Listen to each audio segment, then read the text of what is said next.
Hey everybody, what's up? It's Chris back again with what will hopefully be the last Jeskai modern video for a little while because the GP has been and gone. So I'm just going to talk through what happened round by round, explain my findings with the deck, what I was happy with, what I would change, and yeah, basically let you know how I got on. So I'll go through it hopefully around at a time so you can kind of experience the way it went for me. So first of all, Friday just played side events, mostly Legacy, which wasn't very smart for prep, but Legacy's great. So that didn't play any GPTs or anything, which was probably a mistake because I went in with no buys, which everybody knows makes it very, very hard to day two. Round one, I am paired with somebody I had played in my modern side event on the Friday. A guy called Simone from Italy, but he was playing a really unique take on Grixis Shadow. He was playing Grixis Shadow with 4 Dreadhorde Arcanists, which makes a lot of sense to me, and Unearths and stuff like that to pair with them. And also 4 of the Rotting Regisaurs, which makes no sense to me, and that card was quite bad, in our games at least.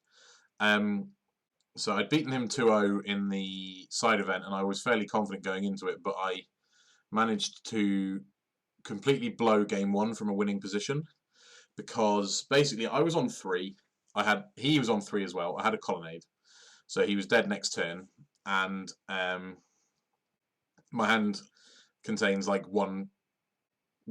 two relevant spells. It contains a Path and a Force of Negation, and the mana to cast either or both. His board is clear. He's got 1 card I don't know about in hand, and the second card he draws for turn and immediately casts Serum Visions. So I let it resolve, but I think about countering it because he's clearly digging for something, and he tops 1 card and then casts another Serum Visions, and I decide to myself that that 1 card is either a Fatal Push to kill my Colonnade or a Bolt to kill me. So I Force of Negationed it, and that was probably completely wrong because it turned out his other card in hand was a Bolt, so I was dead. Yeah, I thought my decision made sense, but clearly not. Good patience from him not to just cast the Bolt, because I would have been dead to it. So I think it was basically yeah, good patience from him, and a poor choice from me. I should have let it resolve, because in retrospect, if he'd cast a non-creature spell that would have killed me or the Colonnade, I had it covered.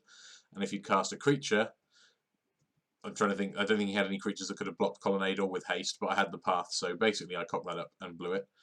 And then was able to take the 2 sideboarded games. So that was, I think I made 2 really big mistakes that day. That was one of them.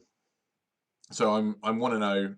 The 2 sideboarded games went pretty much according to plan. We have more removal than they have threats, and yeah, Grixis Shadow has always been a reasonable matchup for Jeskai, even when Grixis Shadow was the best deck a couple of years ago, because the fact you can control the game and then just close it quickly when they take their life total too low is really good.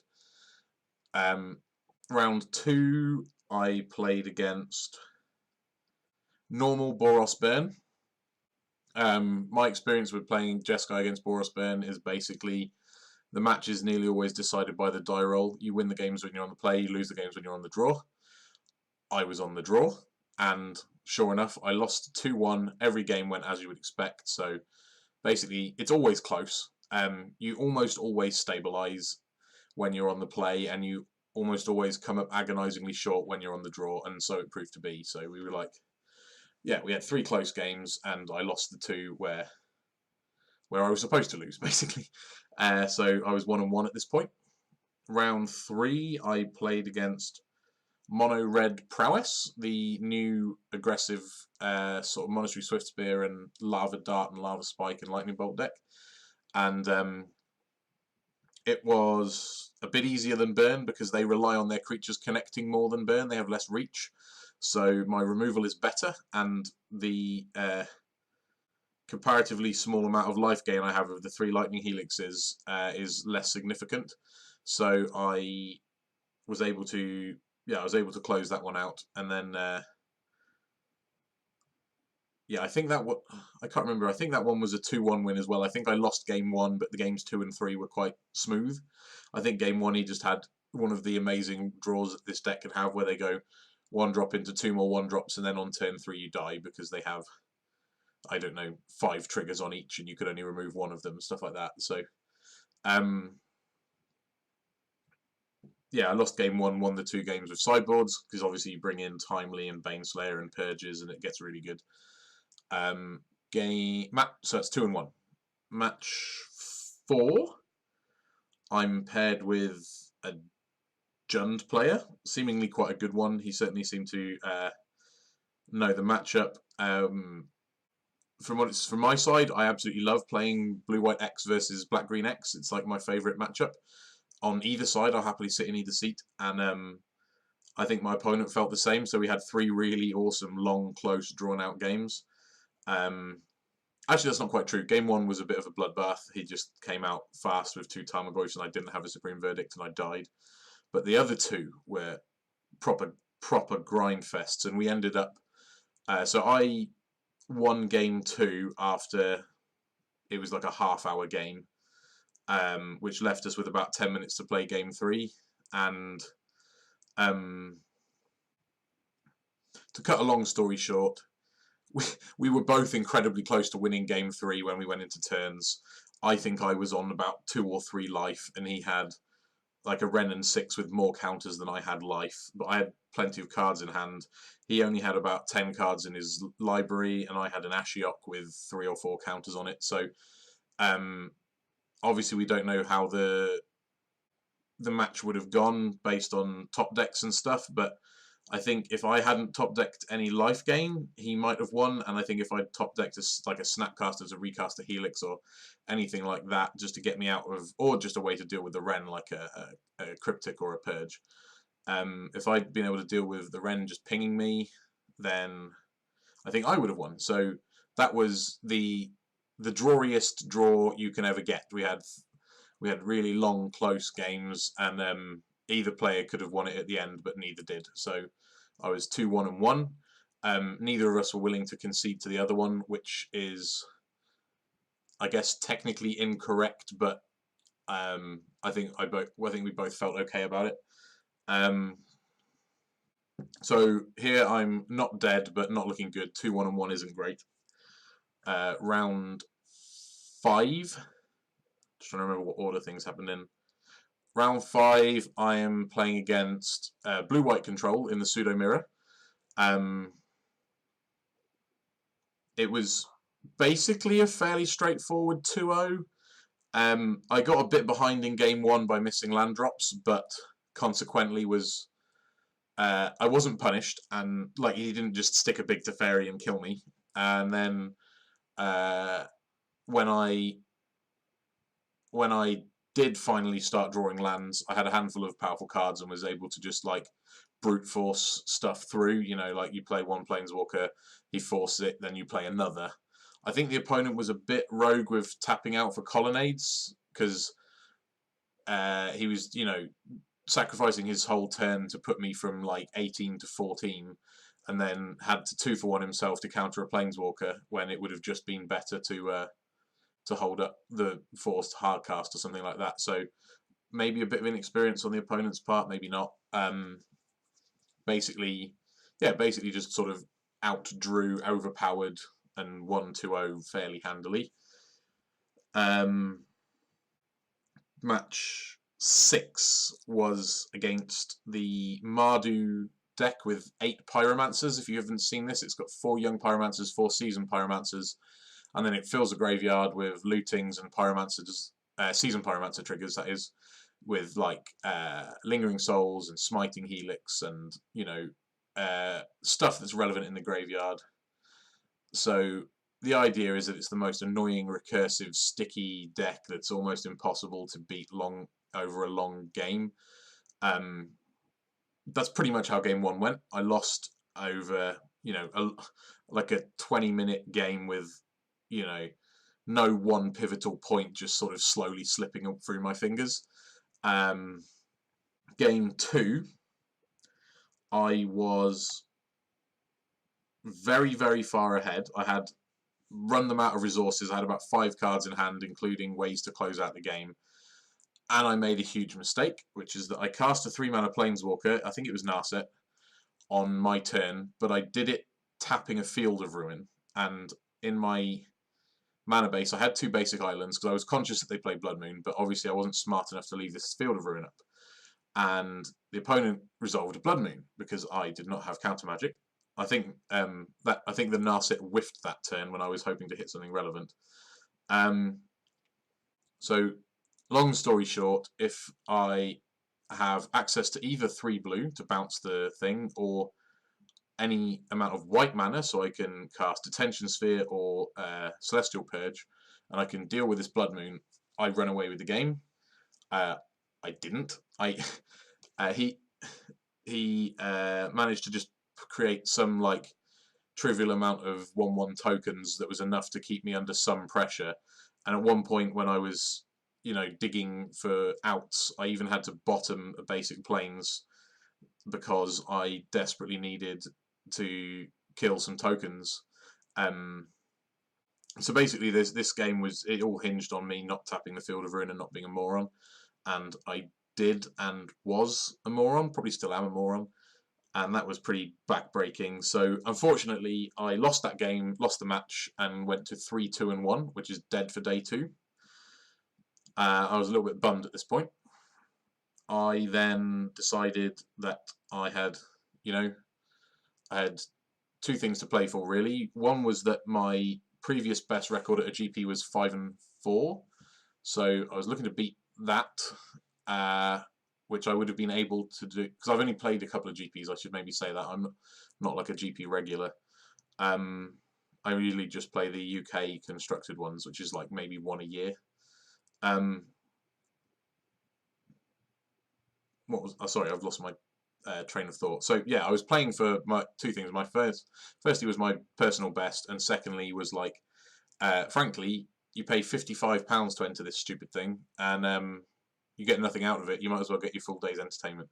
So I played my last 2 rounds, and I mercifully in round 7 was paired with humans, which is a glorious matchup for Jeskai. You just kill everything, and when all the dust settles, you can win with a wet towel. So I did that.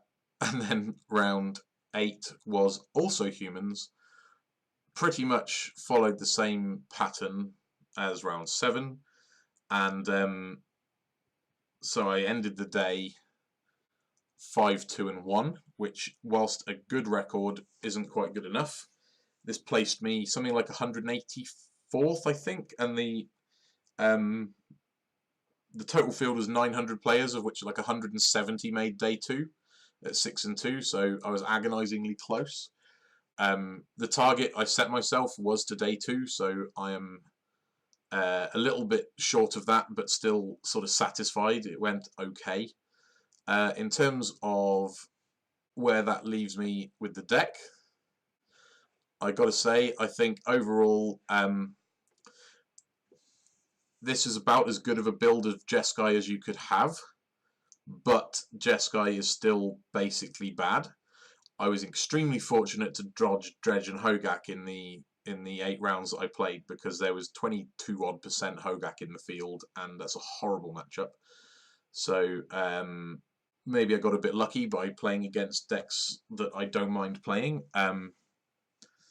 Yeah, I basically had only one bad matchup all day, which is the Mardu Pyromancer's deck, and then a few even matchups. I would say Jund and Burn are even, and then perhaps unsurprisingly, the 5 decks I beat are all decks that I would expect to beat. Yeah, I can't think of any exceptions. They're all basically decks that I should be able to beat.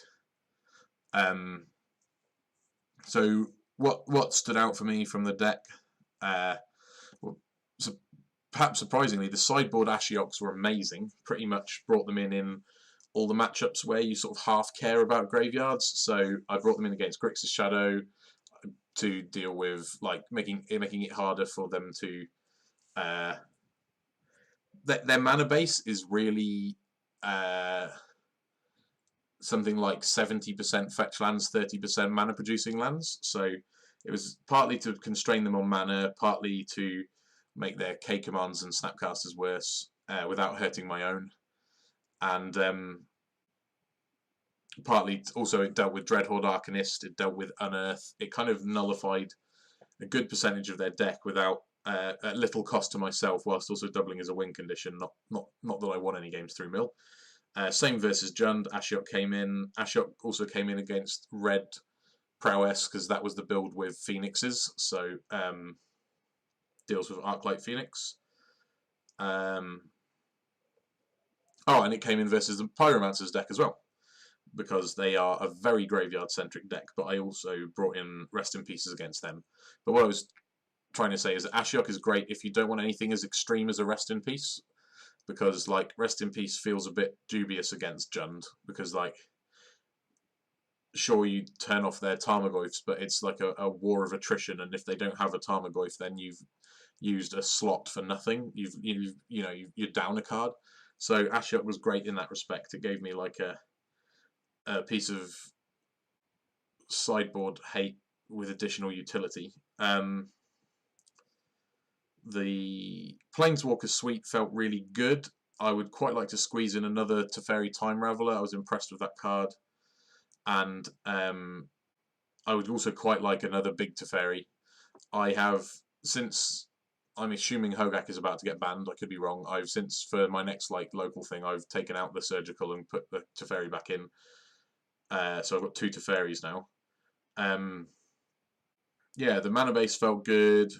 I wouldn't really change anything, honestly. The deck felt good. The Stony Silences I don't think I brought them in at all, which was, they were like a last minute addition, but I think Wurza is a sufficiently bad matchup that you probably do want them. Especially going forward, if Graveyard Hate is like less of a necessity, maybe the Stonies will have space. Really, sideboard slots are just at such a premium. You have a lot of competition, and it's hard to narrow it down. You'd like 30 if you could. So the sideboard is maybe more contentious than the main deck. I think the main deck's good. 2 Forces were really good. It was the first decent like level event I've played since Force of Negation came out, and that was a really good card. Yeah, it was really impressive. With that said, against all these grindy black mid-range decks like Grixis and Jund, I do always side them out. So yeah, it's debatable, and Mardu as well. It's debatable whether, because I was thinking to myself I'd like a third, but actually I kind of settled on 2. I think 2's fine. Yeah, all in all, deck list good. My performance was okay. Two Howlers. 1 didn't cost me. 1 may have cost me. I suspect against Mardu, if I do win that game 2 and then go into game 3, I'm probably still not a favourite. So like, it's tough to say that I didn't day 2 because of not leaving that Field of Ruin up, but it kind of feels like it. So I'm a bit beating myself up a bit over that. But the good news is I don't have to play only Jeskai anymore on the channel, so we're going to get some fun decks, some other formats. I'm going to start trying to play some Legacy, some Pauper, some weird brews. So hopefully the channel will be a bit more interesting from now on. But yeah, that's how the tournament went. Deck felt good, and yeah, I think the red splash is worth it over blue-white overall. So if you're, for me anyway, the closing speed it gives you is awesome. So if you're thinking of picking up a blue-white deck in Modern, then definitely give this this pile some consideration. And yeah, thank you very much for watching. Hopefully see you for some interesting, diverse, different content in a couple of days.